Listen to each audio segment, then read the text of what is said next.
Well, welcome back to the Small Business Mindset. As with every episode I bring you, we always want to identify a different side of business. And today we're going to talk about the aspects of selling and why that's so important to how we do business nowadays. So joining me today is Kristen Helling. She is the Director of Professional Selling at the University of Kansas School of Business, which is relatively a new program.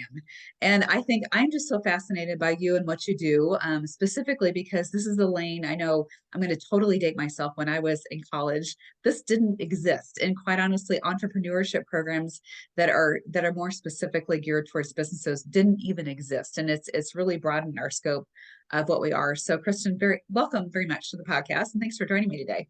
Well, thank you. And thank you for having me.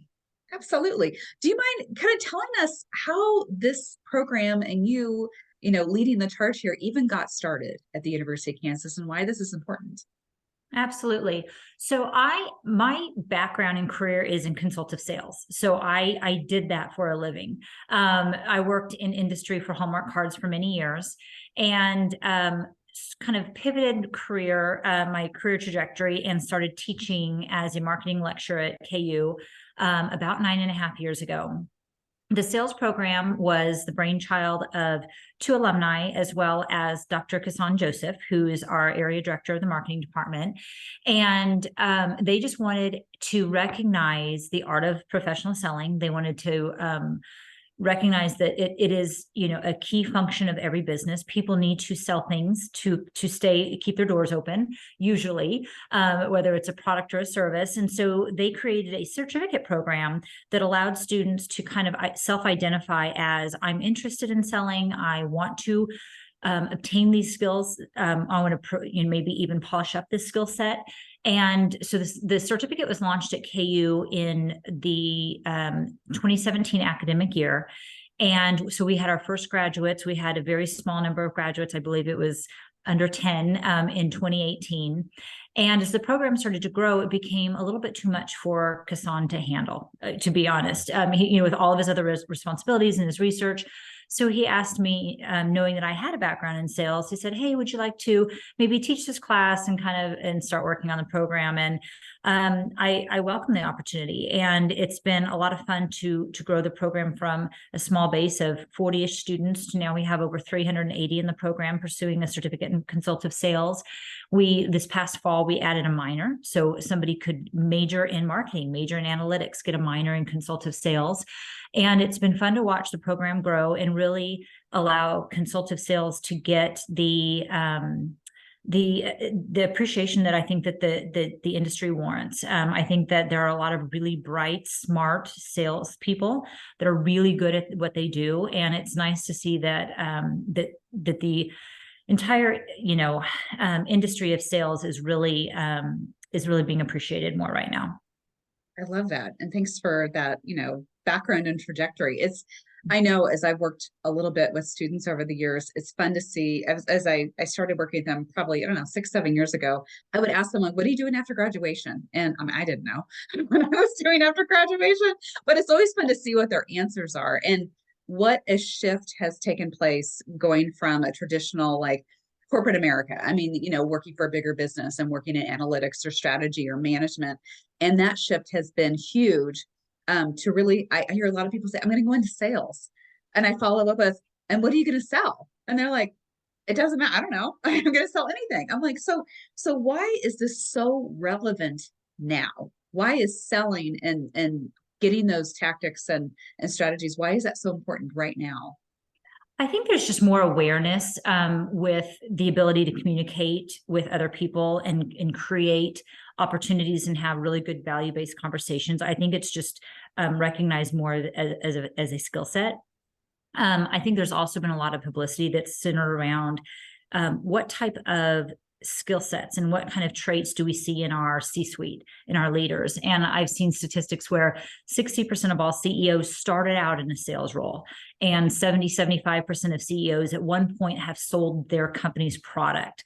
So I personally don't think there's a better way to learn about a company, learn about the product, learn about your customers, learn about your competitors than to truly sell the product. So when you are entrenched with, I need to understand, all the details of this cybersecurity product. I need to understand, exactly how this hip replacement piece works in a body. If I'm in medical device sales, you fully understand the entire product. You become then a better marketer if you choose to go into marketing to be able to do brand management and advertising and different things like that. So I think that people realize that it's a very, very valuable skill set to have that really gives you a great foundation for your entire career. I love that. And what would you say makes a good salesperson? I mean, what I guess I'm saying, what do you teach that then releases them into the world that Yeah. says if you master these elements, you will be good at sales? Really two things. If I had to pick one skill set or one trait, it would be to be a good listener. I think that so many of us think that we know what somebody else's problems are, or we think that we immediately have a solution because of what we read on the internet.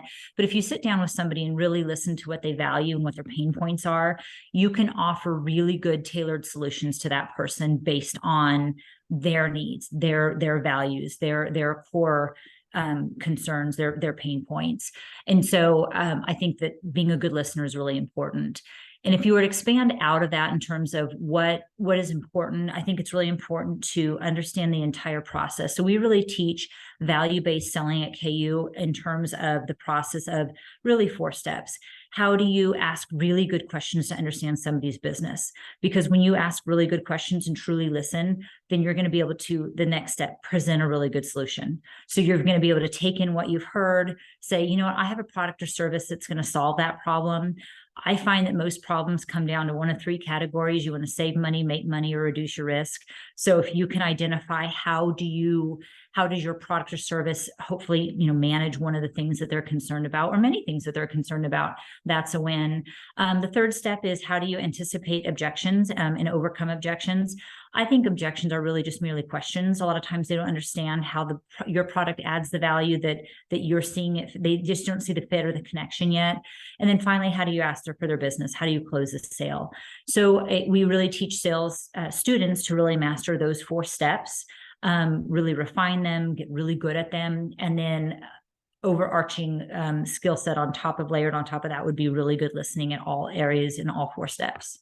That's really great advice and a great way to break it down and be able to have people walk through it, especially those of us that are not young anymore and going through college courses, but just understanding the process. So what would you say is the number one fear that people have about selling? I think rejection. I think people, when they actually ask somebody for that final step, will you sign the contract? Will you partner with me? Can we do this? I think there's a lot of trepidation that they're going to hear no. Again, in my course and within the sales program, we teach students that it shouldn't be such a big event at the end. If you're doing trial closes and having really great conversations and listening to their problems and suggesting things that truly are a good fit for that person, that organization, when you ask for the business at the end, it's just the next most logical step. So if you are checking questions, how does this sound? So do you agree that this is your biggest problem? This is your second biggest problem? Do you see how our solution might be able to solve problem A, but a little bit of problem B, but we have this other piece that will solve the rest of problem B? Do you see how that works? Yes, I do. So if you are checking questions the entire time you're walking through the process, then by the time you get to that close, it's really a formality of, okay, well, we've come up with a really great agreement and we're going to have an awesome partnership. Here's the contract to go ahead and formalize this, and we'll get it installed, shipped, et cetera, whatever the next step might be, in 2 weeks or whatever the time frame is. Right. Do you find that, and this kind of goes to more personality types. I mean, I know when I talk to some people, they might be an expert in their field and offer an amazing product or service, but because of how they are wired, maybe they're more of an introvert versus an extrovert. Do you think that makes a difference in the success of their, sales ability? In a little bit of a way, I do. I actually think that I found introverts tend to be better salespeople, which is the exact opposite of what most people think. I have people all the time, oh, he can't stop talking. She can't stop it. She must be a great salesperson. And I actually bring caution to that. I find that introverts are really good at listening, back to that basic core skill set that you need.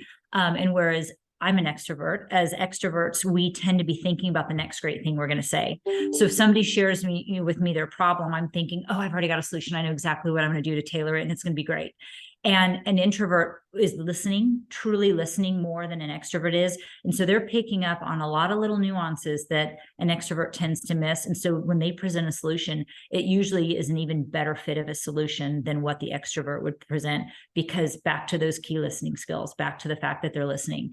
That does not mean that an extrovert can't train themselves and practice being a better listener, and practice knowing that this is a flaw of mine. I need to not think ahead. I need to truly stay in the moment. So we absolutely can teach people and train them to slow down, speed up, whatever notion that they have. But I have seen a lot of excellent introverts as salespeople, which kind of goes against what most people think of when they think of a true salesperson as being that great extrovert. Gosh, that I had never thought about it that way. That's really interesting because I know, I think a lot of the fear-based, and you touched on this before, the fear comes from selling. Sometimes it's just picking up the phone or making that initial introduction. That it's not even about, actually, creating the conversation around the product or service or illustrating its strengths and weaknesses. It's just that initial, like, getting into the game. So what advice do you have for people just to get the confidence around them to make the call and make the ask in the first place? Yeah. In class, we talk a lot about how it's a numbers game. So if you're truly prospecting and you're just trying to cold call and see if you can't put your feelers out there to see if your product would even be of value to this organization, it truly is a numbers game. And the numbers that I share in class are that out of every 1,000 leads that you have, out of every 1,000 people that you contact, you might end up with 40 prospects that will take a meeting with you. And then of those 40 prospects that will take a meeting with you and actually hear you out, and will share information with you in terms of, here are my pain points. Here's what I'm concerned about. Here's my strategic plan for the next 1 to 3 years. How does your product fit in with that? Of those, 15 become customers. So when you're looking at a 15 to 1,000 ratio, then it just gives you a little bit more confidence to know I'm going to hear a lot of no's today, and that's okay. Eventually I will get down to those customers. I'm going to hear 985 no's to every 15 new clients that I bring on. And then I always encourage students that since you know it now that it's a numbers game, what happens when you call 2,000 leads? You have 30 new customers. So again, just having that thick skin and doing the mental math to know that I'm going to hear a lot of no's today, this week, this month, to finally get down to that end customer. Right. Oh, that's a good way to look at it. So from a communication perspective, what have you found in your teaching and in your research and in your communication with your students and just the corporate world? What's been the most effective way to communicate with people? I know, when I first started in the business world, after I got out of college, email was brand new. And the thought of emailing a client and asking for a meeting was new. And now it's very commonplace. Do you see trends as far as, what the touch points are and what's preferred? And is it more generational or is it industry based, or what do you think? I think it's industry based. I think that some absolutely you're going to pick up the phone call and give them that traditional appointment, that initial call. I think a lot of organizations still use email. I think the quantity of emails that we have received in the last 5-10 years has grown exponentially. And so I think that I always encourage students, when you send a prospecting email, it has to be succinct. It has to be bullet point to the point, straight to the point, what you're trying to do, where you think you can add value, why they need to meet with you. I've also seen people flip things around even in the last year or two, where you see clients sending out direct mail because nobody mails anything anymore. Yeah. Everything's gone digitally, that people are actually approaching direct mail again to say, hey, we've got a great product, can we meet and talk?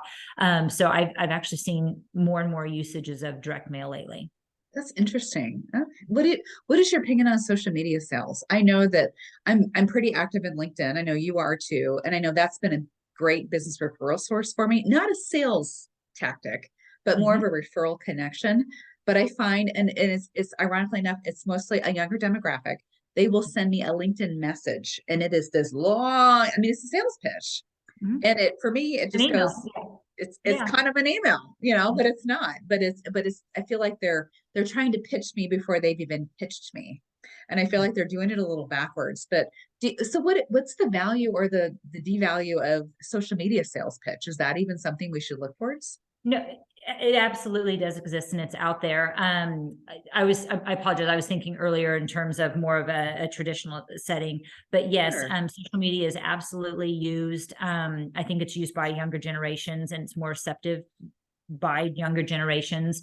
A lot of organizations that will still encourage the standard email and voicemail, we're actually physically calling people rather than going through some of those other channels, depending on the industry. But social media is used and is definitely something that, depending on the industry, people will leverage more or less. Absolutely. Yeah. And what advice would you have to give? Let's say you're a business owner and you're trying to sell your product or service. How do you make yourself stand out a little bit in a sales process? Mhm. I think once you get in front of a person and you get that meeting, you're able to actually kind of show and highlight, again, asking really great questions. I like to ask questions that are not obvious, if that makes sense, in terms of, would you like to increase sales? Well, yes, everybody would. Would you like to save money? Of course, everybody would. How, and so and try to really refine your questioning a little bit more in terms of, how does your leadership team come to make decisions? How do you envision things changing strategically in the next year, the next 3 years? So by asking really good questions, I think people, if you can make your buyer think differently than they have before, the chances of you getting a second meeting are much higher because they'll realize that that person's really sharp. They really are thinking through. They really do care about my business. They really do care about my pain points, my growth, what I value, and they'll feel that. How important are, client testimonials or, those type of synergistic type of plays when it comes to, getting sales done? Is that as important as it has been in the past? Giving, examples of other. I think even more so. I think people really appreciate an authentic opportunity. Authenticity is everywhere.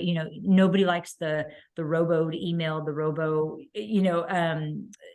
sales pitch, all those types of things. And so I think that, the more authentic you can be, the better. Mhm. What have you seen in the course of your career that was a really outside of the box sales tactic or strategy that somebody's used? And I'm putting you on the spot here. Yeah. I've seen and heard of all sorts of things, where people will find out the CEO's daughter's favorite musician and send concert tickets. And I've heard of, different really creative things like that just to get in and get that meeting. There was a book once, I think it was that Little Red Book of Selling, where it talked about a great I way to remember that. meet somebody Yeah. is to have their child call the CEO and say, they had their daughter or son call the CEO and said, you should take a meeting with my dad. He really knows what he's talking about. Oh And it my was gosh. different and creative. So I have not personally used most of those tactics, but definitely I think creativity does stand out when there's so many products and so many services and so many great salespeople out there.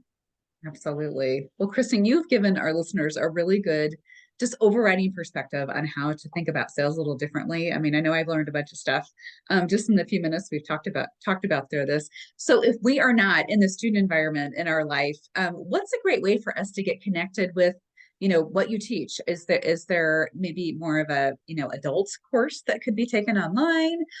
Is there books we should be looking at, or different types of online resources we should tap into? Yes, unfortunately, we do not offer exec ed just as of yet. That's Yeah. something that hopefully we'll be able to offer in the future years. But we do not offer that right now. I'm a big fan of reading, and I can definitely send you over a reading list if you'd like to include that in Would the love that. podcast. Would love to. Yeah. A lot of great books out there. I'm a big believer in storytelling. I think that storytelling is a really great way to convey, I have experience. Here's what I had a similar client to you. Here's what I did. These were their concerns. They had a company this size, that marries up with everything that I'm seeing with you. And here's what we did. And here's the solution. Therefore, we can very confidently get you the same solution. I think storytelling is a really great way to sell something, especially if you have a little bit of experience. And so there are a lot of resources I'd be more than happy to get to you. I would love that. In fact, I'll definitely include those in the show notes when you send them to me, and then make sure, our listeners get a chance to look at it. So, Kristen, thank you so much for joining us today. I know I would love to connect with you even more and have a deeper conversation, but for our purposes, I love to keep my podcast a little bit shorter because I know my attention span always doesn't, keep in touch for over an hour.